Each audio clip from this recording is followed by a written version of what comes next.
Hello Brovers, di video kali ini adalah full spoiler konten dimana gue akan review tapi versi spoiler yang bener-bener spoiler. Walaupun gue mohon maaf nih ya, tidak bisa gue tampilkan reka adegannya karena ya belum ada yang rilis gitu ya cuy versi Blu-ray-nya. Karena ya baru kemarin rilis theatrical, terus juga kalaupun ada ya ngeri gitu cuy kena takedown. Tapi sebelum itu gue sempat lihat analytics dan gue baru tahu ternyata hanya 10% gue di subscribe. Wah kacau lu pada cocok. Buruan makanya di subscribe karena pembahasan gue ya tidak Monsterverse doang sebenarnya. Kita ngikutin arah pasar aja. Kebetulan sekarang yang hype itu Godzilla. Nah bulan depan kita udah mulai spam konten Marvel karena ya berdekatan dengan perilisan Deadpool and Wolverine. Tanpa berlama-lama lagi, Kuzo, welcome back to Clip on X Review Spoiler.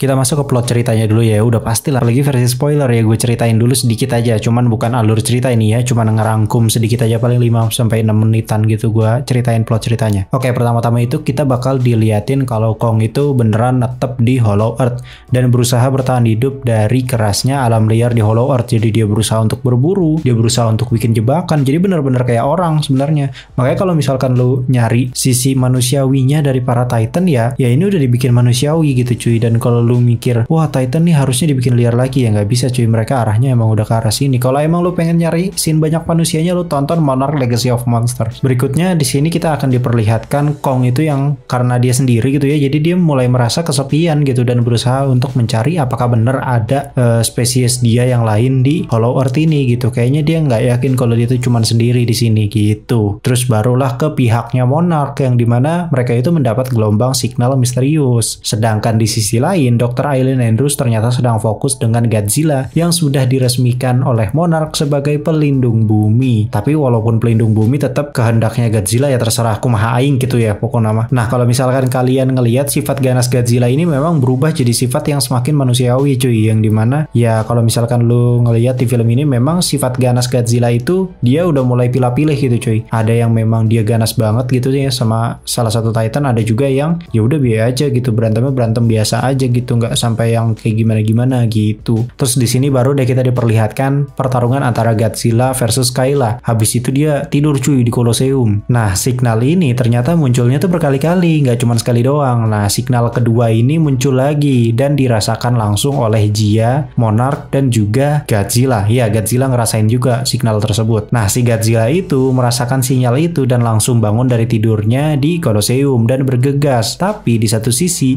dia bergegas juga triggernya ada dua, karena ada Kong yang muncul lagi ke permukaan sama dia merasakan sinyal darurat dari Hollow Earth. Sedangkan Monarch berusaha cari tahu itu sinyal apa dan minta tolong ke Bernie Heiss. Mereka pun kaget melihat Kong keluar dari portal Hollow Earth karena ada infeksi gigi ternyata cuy. Jadi Kong ini masih menyesuaikan diri di lingkungan Hollow Earth ini. Kong pun di sini ya dapat perawatan dan lain segala macamnya. Singkat cerita, Bernie Heiss, Eileen Andrews, Jia dan Trapper masuk ke Hollow Earth bersama Kong untuk mencari asal-usul sinyal itu. Mereka pun berpencar. Kong sendiri tanpa sengaja masuk ke sebuah wilayah di mana ia tiba-tiba diserang oleh sekelompok primata setelah ia bertemu dengan primata kecil bernama Suko. Kong menang di sini cuy, telak gitu menangnya dan membawa Suko bersamanya untuk dituntun ke paguyuban primata suram. Di tengah jalan, Kong berusaha untuk dijebak oleh Suko lagi, namun justru Titan yang berusaha membunuh Kong malah dijadikan makan malam sama Kong. Dari sini Suko itu mulai sadar gitu ya kalau Kong ini memang luar biasa OP. Di sisi lain, Dr. Eileen Andrews, Jia dan Trapper sadar bahwa markas Monarch ternyata udah dihancurkan oleh primata lain dan itu jelas bukan Kong karena ada tapak tangannya warna merah. Mereka pun melanjutkan perjalanan hingga sampai ke sumber sinyalnya dan menemukan artefak suku Iwi. Tanpa sengaja, Trapper dan yang lainnya itu masuk ke sebuah realm yang terlindungi lapisan agar tidak terjamah makhluk lain. Ya kayak Wakanda gitu ya, yang terlapisi sebuah sistem gitu kan ya, yang dimana biar nggak kejamah dari makhluk lain gitu kan ya. Di sana ternyata ada banyak suku Iwi cuy. Jadi suku prasejarah Iwi yang jauh lebih tua daripada suku Iwi yang ada di Skull Island gitu. Nah, di sini kita diperlihatkan ratu dari suku Iwi itu yang memberitahu mereka bahwa mereka lah yang mengirim sinyal SOS. Dikasih tahu juga tuh alasannya karena ternyata Karking itu sudah ada dari jauh sebelum Kong ini lahir bahkan gitu ya. Dari zamannya Godzilla ini ada perang Titan segala macam, Karking udah ada gitu cuy, yang dimana Karking itu memang terobsesi ingin menguasai menguasai bumi permukaan. Namun digagalkan sama Godzilla. Jadi dulu ternyata Godzilla itu pernah ngesolo satu paguyuban primata cuy. Dan mereka nggak ada yang bisa menang satupun melawan Godzilla. Dan akhirnya si primata-primata ini yang banyak ini gitu kan ya, paguyuban itu dipimpin sama Scar King dan dikurung sama Godzilla di Hollow Earth. Dan sampai sekarang mereka nggak bisa ke atas gara-gara ya selagi masih ada Godzilla mereka tuh sebenarnya masih linglung ataupun nggak berani gitu untuk ke atas. Kalaupun ada untuk ke atas kayaknya mereka langsung di atomic breed gitu sama Godzilla. Nah di sini kenapa jadi SOS, karena ternyata mereka sekarang punya Shimo, yaitu Titan kuno yang dulu berada di zaman esnya bumi gitu cuy. Jadi dulu dia berada di permukaan juga ternyata si Shimo ini, tapi entah kenapa tiba-tiba ada di Hollow Earth ya. Ini masih plot hole lah, mungkin dijelasinnya nanti di Monarch Legacy. Cuman intinya Shimo ini berasal dari zaman kuno. Ya mungkin seumuran sama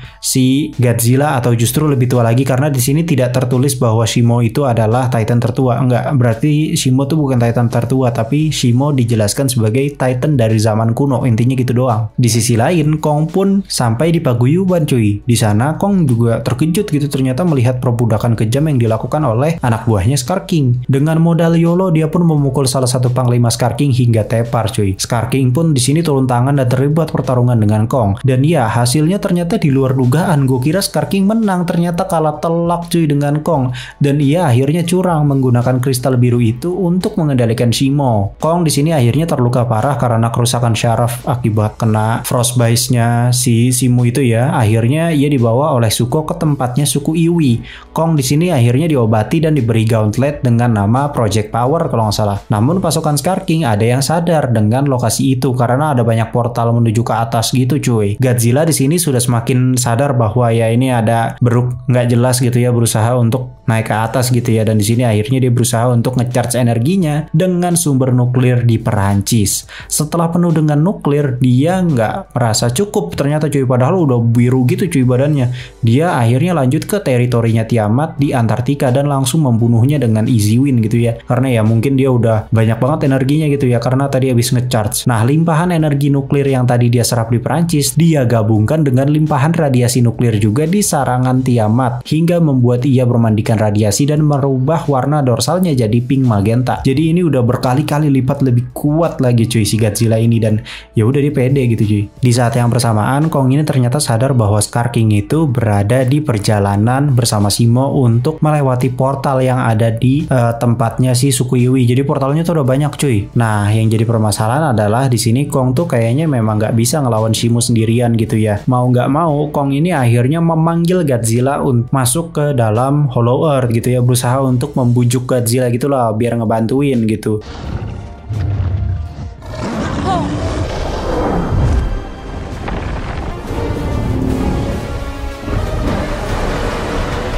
Namun Kong di sini malah diserang habis-habisan. Di sini Kong berusaha untuk melumpuhkan Godzilla dan menyeretnya secara paksa, namun gagal cuy karena ya Godzilla kuat banget cuy di sini. Mothra pun di sini muncul bersama Jia dan berusaha melerai serta memerintahkan keduanya menghadapi Scar King dan Shimo. Terjadilah pukul-pukulan epik cuy di sini. Mereka pun terbawa ke portal menuju Rio de Janeiro, Brazil. Di sana seisi kota dibuat musim salju oleh Shimo dan seisi lautan di sekitar situ beku. Godzilla kembali duel akhirnya dengan Shimo, dan di sini Godzilla menang telak. Scar King pun di sini berusaha untuk dihajar habis-habisan oleh Kong, namun dia curang dengan kembali menggunakan kristal itu untuk mengendalikan Shimo. Namun untungnya cambuknya itu ditarik sama Godzilla terus dia hancurin gitu ya cuy. Sedangkan kristalnya sendiri dibikin pecah gitu jadi butiran-butiran kecil oleh Zuko pakai kapak dorsalnya. Dan ini mengkonfirmasi ya bahwa kristal Shimo atau kristal yang dipegang sama si Scar King ini ya nggak sekuat dorsalnya spesies Godzilla gitu ya. Itu kan kapak terbuat dari dorsal Godzilla gitu. Shimo pun di sini membekukan Scar King dan dihancurkan Kong. Di sini Godzilla kembali menyeimbangkan suhu bumi pakai heat ray-nya, dan di sini Shimo terkesima dengan sang Titan Alpha karena ya segitu kuatnya. Kong di sini kembali ke paguyuban dan membebaskan para budak bersama Zuko dan Shimo, dan sepertinya dia di sini resmi menjadi raja atau mendapat gelar King yang nanti mungkin judulnya bakalan King Kong. Menurut gue pribadi plot ceritanya ya memang simple gitu ya. Kalau misalkan lu kecewa gitu ya dengan plot cerita ataupun karakter karakternya kan gue udah gue kasih tahu dari awal. Memang ya udah kelihatan kok dari pertama trailer pertamanya itu rilis itu langsung diliatin Godzilla warna pink. Kurang spoiler apa coba itu? Itu menurut gue udah spoiler banget. Dari trailer pertama udah dikasih lihat Godzilla punya form baru warna pink, yang dimana ternyata form pink itu muncul di bagian tengah sampai final battle. Kira gue dari awal film gitu ya, ternyata enggak. Ternyata dari pertengahan menuju final battle, dan itu menurut gue spoiler gitu ya, udah spoiler banget. Jadi udah kelihatan gitu ya, ini mah emang ngejual Titannya gitu ya, bukan ngejual plot ceritanya. Dan justru gue seneng gitu ya, karena mereka nih rukun, paham gak sih lo? Toho, Legendary sama Warner Bros tuh rukun gitu, nggak kayak yang satu lagi yang rebut-rebutan manusia laba-laba gitu kan. Sedangkan di sini tuh rukun. Misalkan Toho gini, gue juga pengen bikin film Godzilla, terus si Monsterverse-nya atau Warner Bros dan Legendary, gue juga pengen bikin film Godzilla, tapi di sini kita bikin 2 job desk aja deh. Yang satu cari piala, yang satu cari duit. Itu kerennya tuh di situ cuy. Yang satu kemarin menang Oscar, yang ini nih kemungkinan besarnya jadi salah satu film paling laku kayaknya cuy. Dan awalnya gue ngira ini tuh bakalan 13 tahun ke atas gitu cuy. Gak taunya ternyata semua umur cuy. Buset dah, ini cuan banget sih. Gue yakin cuan banget, karena mau ibu-ibu, bapak-bapak, nenek-nenek, kakek-kakek bisa nonton film ini karena isinya cuma gebuk-gebukan Titan gitu cuy. Bener-bener kayak National Geographic gitu. Dan yang lebih edannya lagi adalah cara mereka menanggapi kritikan-kritikan para fans tuh jenius gitu cuy. Dibalasnya pakai karya gitu. Buat kalian yang mungkin ngekritik kayak, wah Monsterverse sekarang kok jadi point of view para Titan, jadi film kayak National Geographic gitu, kayak kesannya film ini gak ada point of view manusianya, kagak ada support dari manusianya dan lain segala macam. Ya memang betul gitu ya. Dari King of the Monsters juga udah diliatin bahwa ya ini kisah tentang Titan Alpha dan juga satu lagi si Kong ini ya kan. Ceritanya cuman mereka berdua aja udah. Kalau misalkan lu nyari cerita yang memang point of view manusianya, lu nontonnya Monarch Legacy of Monsters cuy. Tapi ya sekarang mereka pada kritik lagi. Kenapa? Karena bosen katanya. Ya gimana ya jelasinnya ya. Ya memang point of view para manusia ya seperti itu gitu cuy. Tidak ada gebuk-gebukan Titan. Nah, kalau mau ada gebuk-gebukan Titan, nontonnya yang box office, bukan nonton Legacy of Monarch gitu. Jadi di situ menurut gue mereka berusaha untuk menanggapi kritikannya pakai karya dan akhirnya jadiin cuan lagi. Itu keren sih anjing. Mungkin sekiranya segitu dulu review spoiler dari Godzilla x Kong The New Empire. Next bakalan kita ada penjelasan ending dan juga penjelasan beberapa detail-detail menarik dari filmnya. Ditungguin aja pokoknya, makanya aktifin loncengnya. Dan anyway, setelah ini kan Godzilla x Kong udahlah, kontennya udah habis gitu ya masanya, dan akhirnya gue akan berusaha untuk kembali ke Marvel lagi kayak gitu-gitu ya. Pokoknya gue ngikutin pasar aja, lu maunya kayak gimana gue turutin gitu cuy. Makanya buat yang suka Marvel silahkan subscribe, buat yang suka Monsterverse silahkan subscribe, yang suka Ultraman juga ada tuh. Buat kalian fans Ultraman udah gue buatin nobar namanya Nostalgia Bareng, itu pembahasan Tokusatsu Ultraman. Itu udah lengkap dari awal sampai akhir, movie-nya ada, walaupun ada beberapa yang tidak ada bukan karena tidak ada ya, tapi kena take down. Mungkin sekian dulu, gue Cliponex pamit undur diri, and I'll come see you next time.